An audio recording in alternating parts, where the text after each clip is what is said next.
Assalamualaikum warahmatullahi wabarakatuh semuanya. Selamat datang di channel aku, Pawan Mazaki. Nah, di sini saya akan berbagi tips agar kita terhindar dari kesalahan yang sering kita lakukan saat bikin bolu atau bikin kue ya.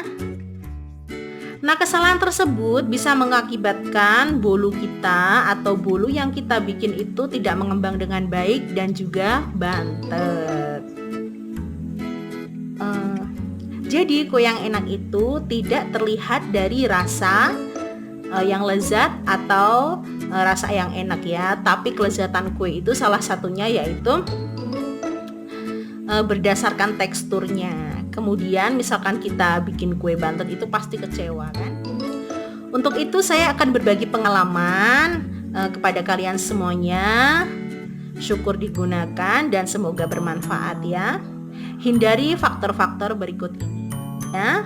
Ikutin terus videonya sampai selesai ya. Tapi sebelum lanjut videonya, jangan lupa klik tombol subscribe dan loncengnya agar saya selalu semangat bikin videonya.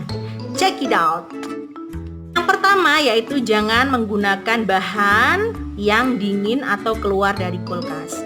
Tapi bikin kue itu nggak boleh ya teman-teman menggunakan telur yang dingin atau margarin yang dingin. Jadi sebelum digunakan pastikan dalam keadaan suhu ruang baru kita gunakan atau pakai untuk membuat kue. Ini tujuannya agar pengembang dalam kue itu mengembang dengan baik dan tidak terhambat karena dinginnya telur juga margarin. Kemudian yang kedua yaitu pastikan pengembang kue masih aktif. Jadi di sini banyak berbagai macam pengembang kue di sini dan berbagai macam fungsinya. Nah, pengembang kue di sini diantaranya ada emulsifier, jenis emulsifier maksud saya seperti TBM, SP, Ovalle dan teman-temannya. Kemudian ada juga baking powder, baking soda, itu juga bahan tambahan untuk pengembang ya biasanya.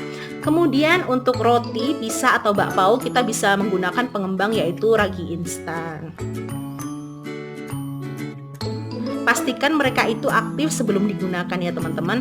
Nah, untuk aktifnya sendiri kita bisa dicek. Untuk emulsifier kita bisa lihat dari fisiknya. Misalkan dia berubah warna atau warnanya lebih pucat, itu bisa dipastikan dia sudah kadaluarsa.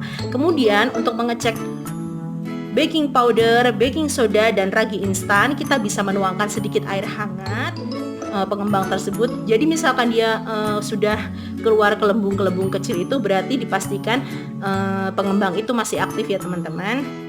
Kita juga harus tahu itu. Kemudian yang ketiga yaitu tidak homogennya pencampuran antara adonan terigu dan margarin atau teman-temannya seperti butter dan juga minyak. Perlu kita ketahui fungsi margarin, butter dan minyak itu adalah memperkokoh kue ya teman-teman. Itu salah satu fungsinya. Saat mencampur margarin dan adonan terigu itu kita mencampurnya dengan teknik khusus yaitu dengan cara mencampur dari bawah ke atas ya, agar endapan margarin yang ada di bawahnya itu tercampur dengan rata. Kemudian yang keempat yaitu tidak panasnya alat yang akan kita gunakan untuk memasak kue. Perlu kita ketahui di sini alat yang biasa kita gunakan yaitu panci kukusan atau mungkin juga oven ya. Makanya di setiap resep kue itu menganjurkan untuk kita memanaskan peralatan terlebih dahulu sebelum digunakan. Ini fungsinya seperti itu agar kue yang kita masak itu tidak bantet dan mengembang dengan sempurna. Kemudian untuk bolu atau kue yang akan kita kukus, pastikan itu tutup pancinya itu dialasi dengan lap ya. Ini fungsinya agar airnya tidak netes ke bawah. Kecuali kalian menggunakan kecuali kalian punya pengukus kelakat kerucut ya, yang modelnya ke atas seperti ini. Ini nggak pakai lap itu nggak masalah, soalnya nanti uap yang naik ke atas itu bisa turun. Jadi kan posisinya seperti ini. Kemudian misalkan pakai oven untuk memasak, pastikan oven dipanasin dulu sebelum digunakan ya, minimal 15 sampai 20 menit tergantung resep yang digunakan.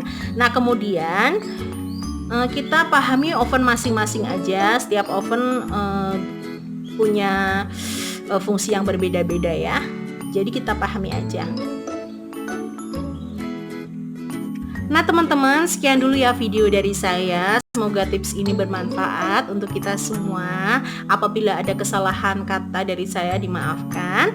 Kemudian misalkan kalian ada saran atau tips lagi yang bisa ditambahkan dalam video ini, bisa kalian tulis di kolom komentar agar kita semua bisa membacanya ya. Sekian dulu. Wassalamualaikum warahmatullahi wabarakatuh. Matur suwun. Dadah.